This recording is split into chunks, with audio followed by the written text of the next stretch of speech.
Paano natin malalaman kung ang ekonomiya ng Pilipinas ay lumalago o nahihirapan? Paano natin sinusukat ang halaga ng lahat ng gawaing ito? Bumalik. Balik na, makina. Ganda sana.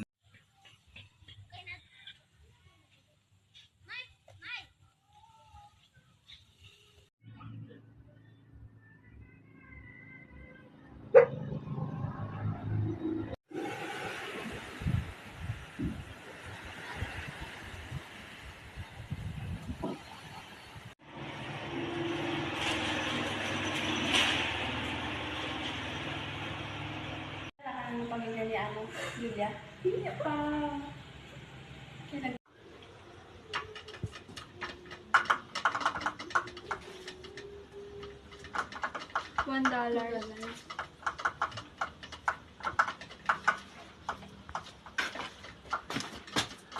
Good morning po. Dito yung location natin, tapos pupunta tayo dito, tapos dito, tsaka dito. Okay po.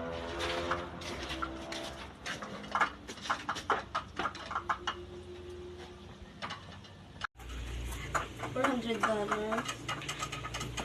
$300, $500,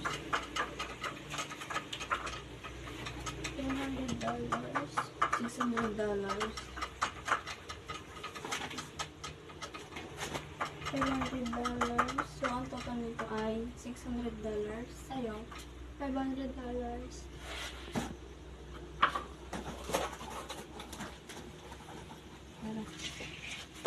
Good morning po. Ang total po ng produkto ng ating mamayan ay $600 at $500.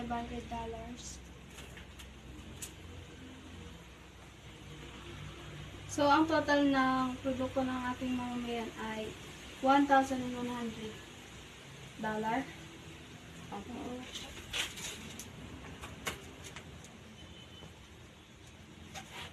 Tingnan niyo.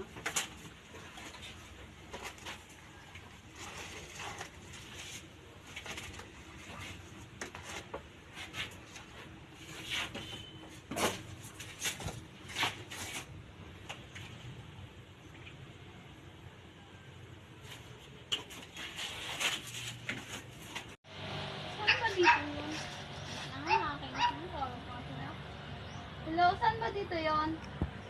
Dito na ba ako bibili? Okay.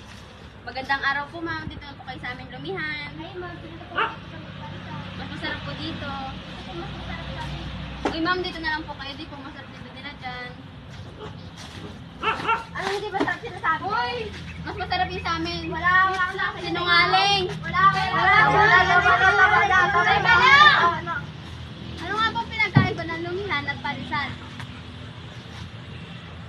Ang parisan, masarap at malinis. Ang lumihan naman ay madami